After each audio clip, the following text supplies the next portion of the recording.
We're live. Excellent. Welcome to the Lost Together podcast. For those of you who have been longtime fans of Lost like me, you will almost certainly connect with the next however many minutes we're going to be talking here in the same way that I connect with it, a minor amount of frustration and exasperation as we try to onboard somebody into the fandom. I'm Joe, and the person we are trying to onboard is my wife, Morgan. We have been together now for going on 8 years. Going on 8 years. And I think I tried to get her into Lost pretty early, a year or two in, and she never really could make it past midway through the second episode. But we have always liked the idea of having a podcast, and so I thought I want to do a retrospective on Lost because I love it.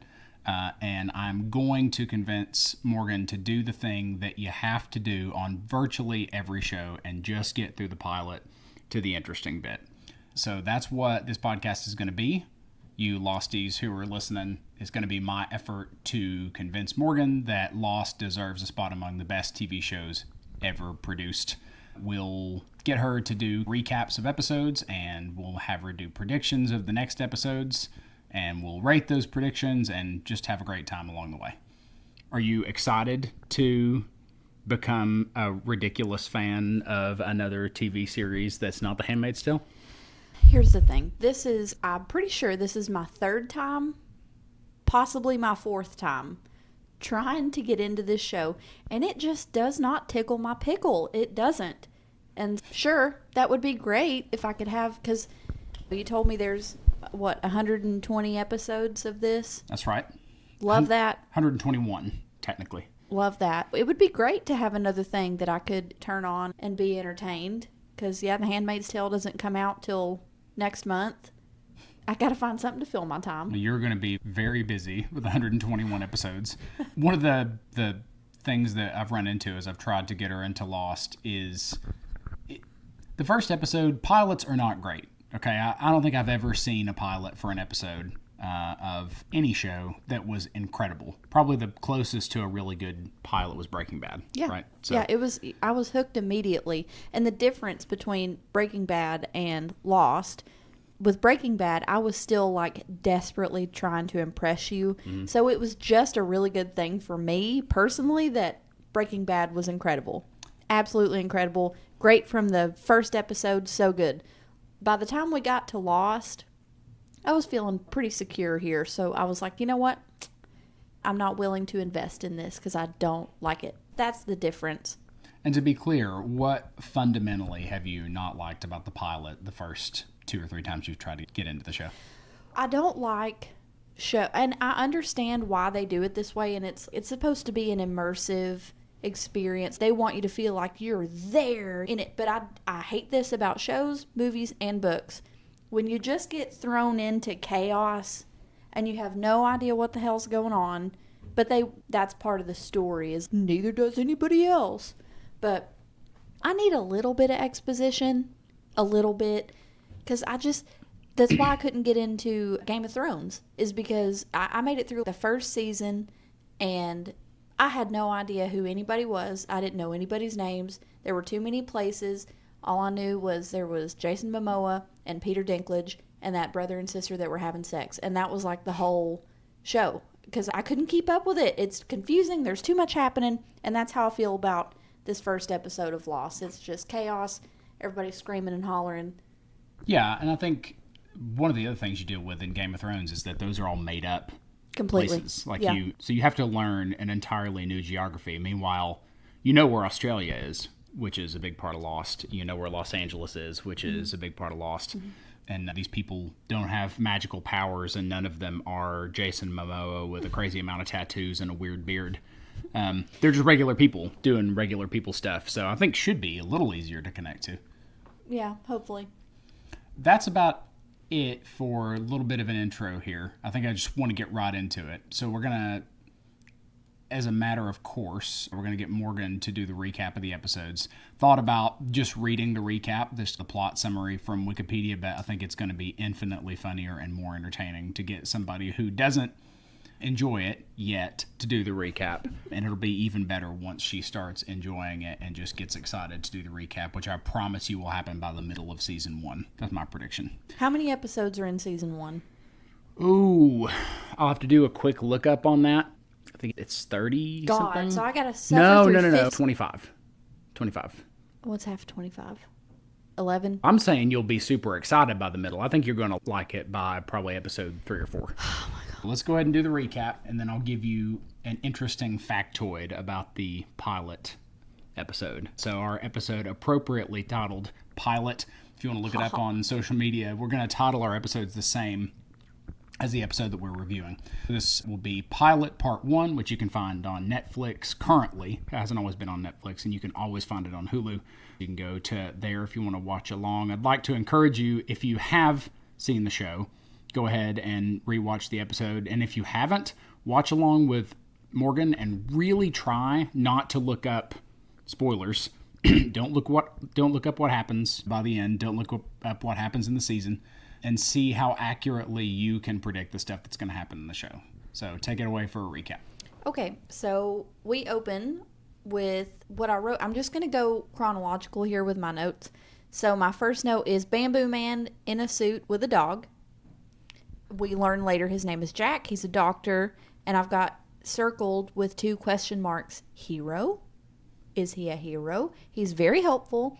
He immediately dusts off his incredibly well-preserved suit after a freaking plane crash where the tail fell off and the cockpit fell off or whatever.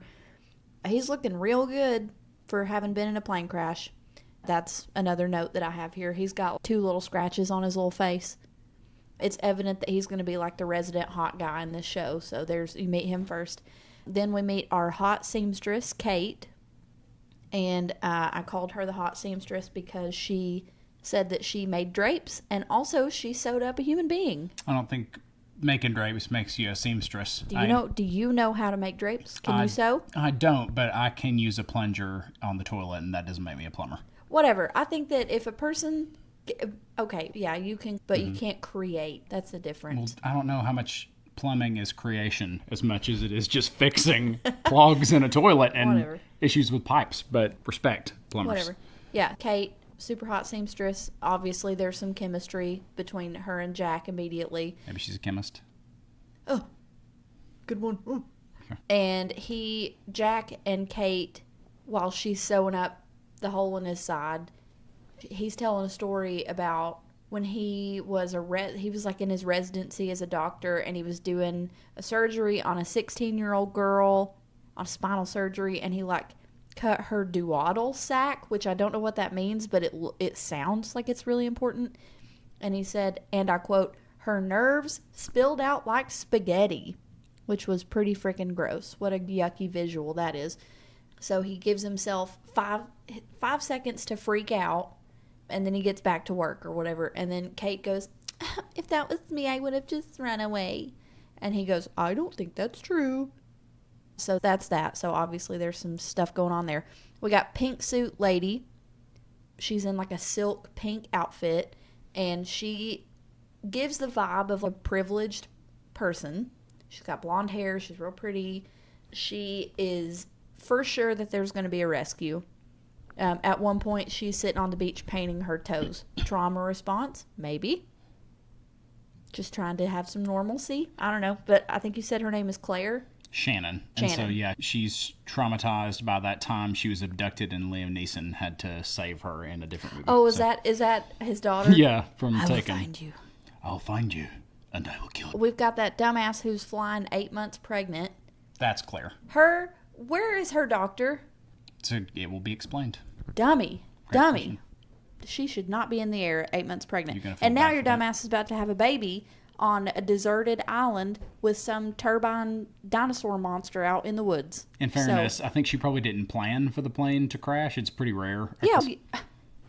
You need to plan for the unexpected when you're 8 months pregnant. You don't need to be going nowhere.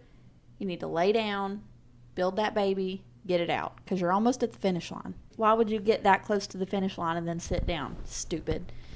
We have got the big guy with the hair. He's a big boy with big hair, and he's very nice. He gave Claire, the pregnant girl. He gave her an extra thing of food. He's the good guy, the nice guy, whatever. We got Charlie.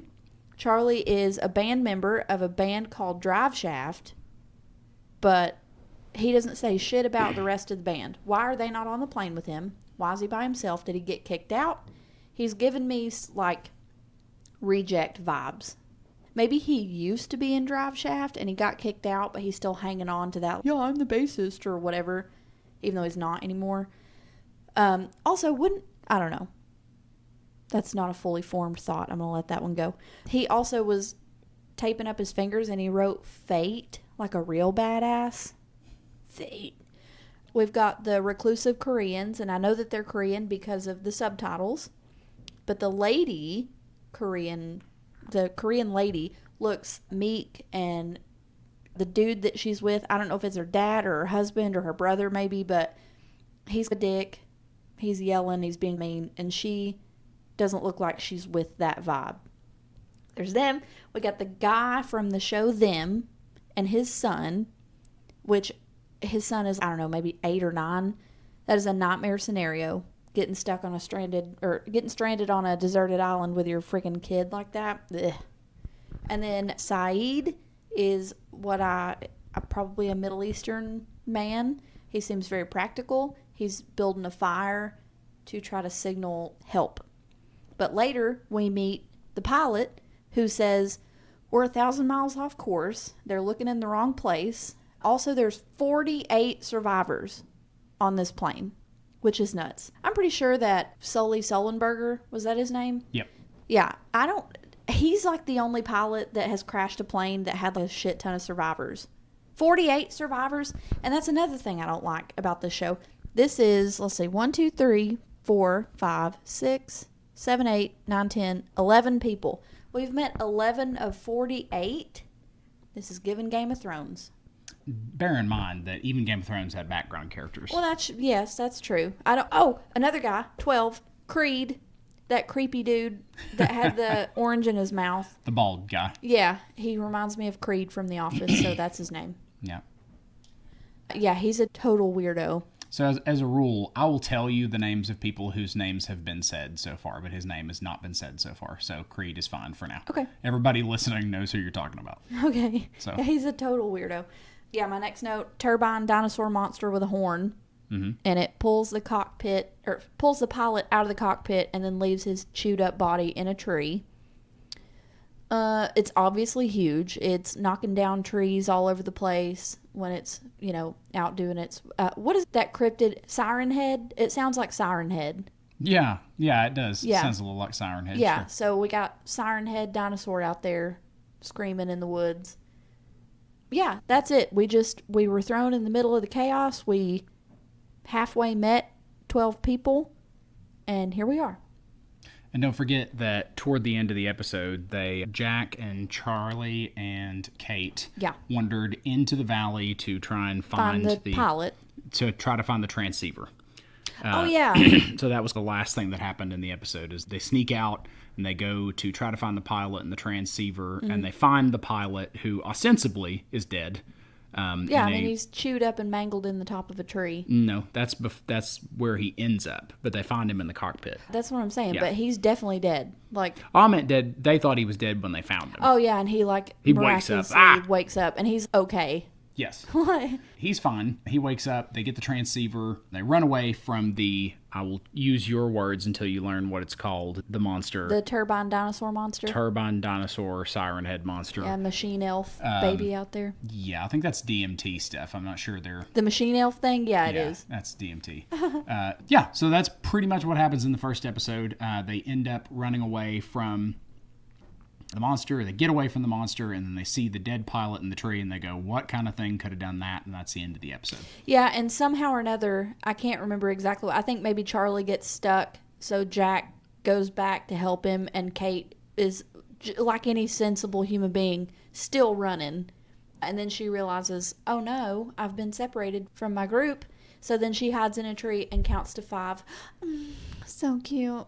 So... Yuck. Yeah, the thing that I love about this, and anybody who actually has watched this show will love about this is that the things that you're taking as like cliche or bad writing or whatever actually will reveal themselves to be super purposeful and excellent writing by the end. So mock all you want. It's like hella cheesy, and I'm just... Yeah, and I should let the listeners know that the hypocrisy is literally dripping from her mouth at the moment. She watches some of the trashiest TV like possible. It's That's just not you can't. true. It's 1,000% true. So as far as fictional TV shows go, now you can't really hate on Handmaid's Tale. Like Handmaid's Tale is pretty good, but Great. Desperate Housewives, isn't that one? Oh, yeah. When I was 15, yeah. Because at one point we were talking, you and I were talking about some of our favorite shows of all time. And what it was we were thinking about once we get through Lost, is there another show that maybe I have seen and you have not that we could do this about? And The Handmaid's Tale would be a great one because you've not seen that. But Desperate Housewives is one of the only shows I can think of. And yeah, I was like 14, 15 watching that with my mom. I wouldn't say it's an incredible TV show, but it captured my adolescent mind. Little factoid about the episode. The pilot episode of Lost cost a record at the time. Obviously no longer a record because they produce shows regularly for this amount now. It was $14 million you kidding? to produce that first episode. What, to rent the island? There wasn't shit going on. You didn't see anything. It was in Hawaii, first of all, so everything's expensive in Hawaii. If you want to shoot, it's expensive there. But then also, yeah, the plane. So they're constructed a whole set, and then... They had to build, like, one piece of plane.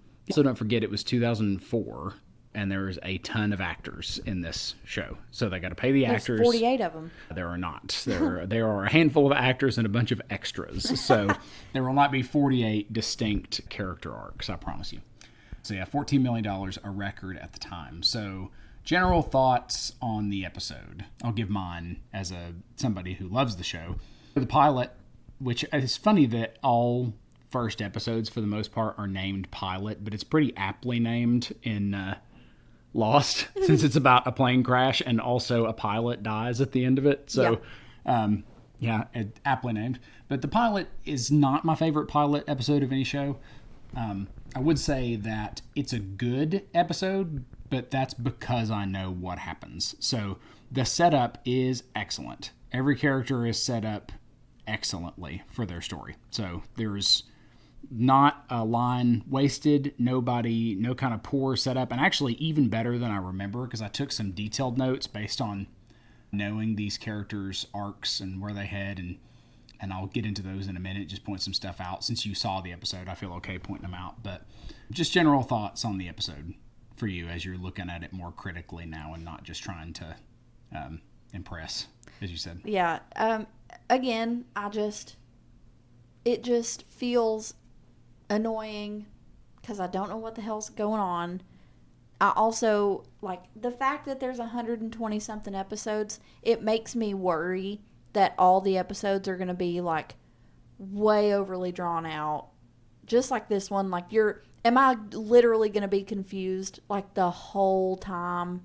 I think the feeling in most episodes, as you get into it, is every episode will leave you, like, in the middle of it, you'll wonder how the episode's going to resolve. So it's not confusion, but it's like, how in the hell are they getting out of this? Mm-hmm. And then by the end of it, there's, I would say probably four out of 5 episodes have some kind of twist at the end where you pretty much, you think where it's going, and then you go, what the, as Dane Cook famously said about Lost, he would get to the end of every episode and go, what the fuck is going on? That is a great way to describe how this show feels while you're watching it. And that's one of the reasons I like it. I pretty regularly predict the end of whatever we're watching. So if it's a movie or a TV show, and I'll get about midway through and I go, okay, this guy's so annoying. Yeah, this guy's a red herring. He's not the actual bad guy. It's this other guy. And then it's accurate. Accurate. Something that I love about you and watching shit with you, because you do get it, like, I'd say probably 8 out of 10 times, you're not surprised. You're like, oh, yeah. Yeah. But you're not that guy that will, like, in the middle of something be like, okay, that's your red herring, and this is your actual whatever. You don't do any of that. What you'll do is we'll be watching whatever, and then I'll just hear, And then I turn, and then you've got Yeah. your arms crossed, looking all indignant over there at the edge of the couch. And I'm like, what? And then you go, I think I figured it out. And then by the end of the movie or whatever, you'll go, here's what I think. And it's always freaking right. And it is so annoying. And let me get this pretentious thing out of the way real quick. My background, my degree is in English. So lots of learning about story structure. You learn a little bit about character development. And when you focused on those things for a while, you just see where the story's going. Spoiler alert for anybody in the world who doesn't know what happens in the Da Vinci Code. But That's the one where they find Jesus had a wife or whatever. yeah, but there's a twist in the story where the villain who there's a villain that you see, which is like an assassin, and then there's like his benefactor, who's the villain who's funding his villainy It's or whatever. always money, isn't And it? and they meet this character who ostensibly is friendly, like a professor in the middle of it, who is obsessed with this Holy Grail stuff. And it turns out he's the actual bad guy. Like he's the one who's funding all these assassinations and stuff. And it's to try to get the truth of the Holy Grail out to the world or whatever by finding the Holy Grail. And I called that as soon as we met this professor. Just his name's Lee T-Bing, which is funny because he's British. So they gave him a last name with T in it. So Reginald Teabag. Yeah, Reginald Warrington III or something like it. They could barely have made him more British. Yeah. Lee T-Bing, and he's the bad guy. But because if you know about story structure and things happening, you go, okay, this is what's going to happen. But in Lost, it is just not that way, and that is because, to make it an analogy, like you watch the pilot and you're confused and you don't love it, and I'm telling you it's a great show. It's the same as if I said, I've just seen a beautiful painting, but I can only show you this little bit of it, and it's the tip of a finger.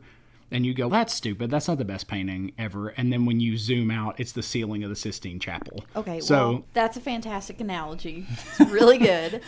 And I'll tell you that one of my favorite podcasts that I've ever listened to in my whole entire life, really where I started listening to podcasts, it's a D&D podcast, Dungeons and Dragons, and it's called The Adventure Zone, and it's led by the McElroy brothers and their dad, Clint, and they're fantastic, and I love them desperately. And somewhere in, the Adventure Zone arc, they get to talking about Lost, and one of the brothers, I think Travis, he says, "Oh, it's like in Lost where they actually all died in the plane crash and it's purgatory." But you have said that it's not purgatory. that's right. But then I've just because I'm married to you and you friggin' love this show and you talk about it, I know that there's going to be a polar bear.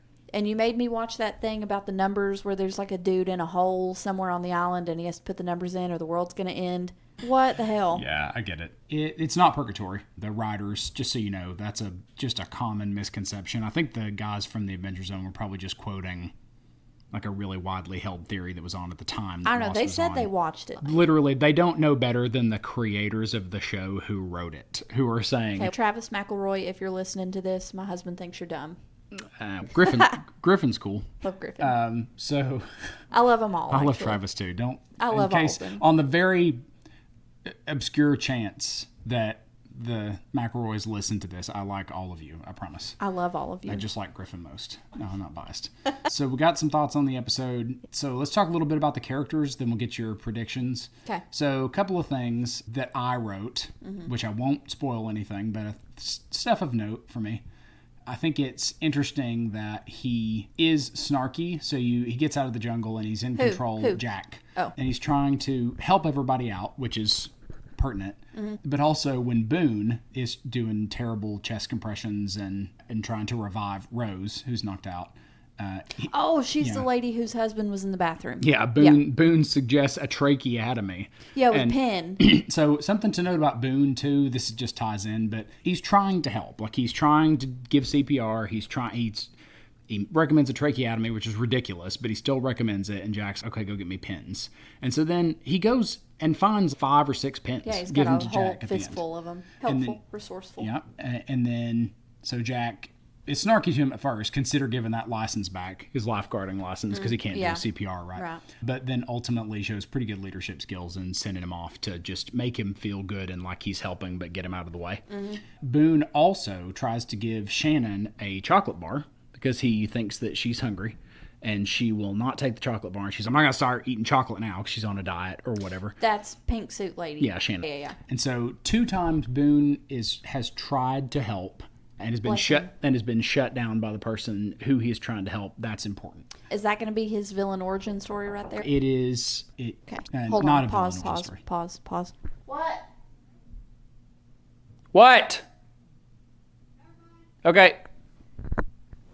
Not a villain origin story, but it's just important. Okay. A couple other things to point out.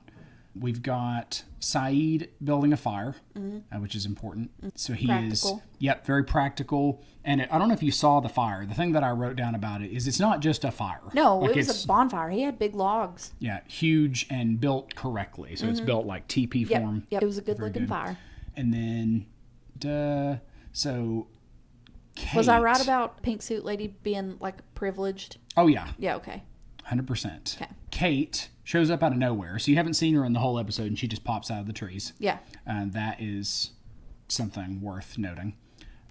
Something that Jack is she a hallucination? Jack is talking about his surgery experience, and Kate says, and this is the most important line in the episode as far as I can tell, that she would run away. If that would have been me, I would have run for the door. Now, I saw you roll your eyes when she said that, but I promise you that is excellent writing. It's really good setup for the rest of the series. So, worth knowing. Okay. And then the Korean couple that you saw. Oh, they're a couple? Okay. I'm not going to say their names because their names haven't been given out yet. No. That poor lady is just not about how hateful the husband is. Yeah, I'll give you something funny and interesting that was going on when Lost was on. There was a lot of discussion around the male half of the Korean couple and whether or not he was a Christ figure in Lost. What? So something worth looking at. Yeah, so there was an awful lot of discussion about that. I was not getting that vibe at all. Well, pay attention. At all. A Christ figure, as in Jesus? Yep. Okay. So there is also something worth, you'll barely remember it, but there was a guy with long, kind of dirty blonde hair, and he's smoking a cigarette, and he's looking at people pick through the wreckage. He doesn't say anything. He just stands up, smirking a little bit, and then flicks a cigarette and walks down toward the beach.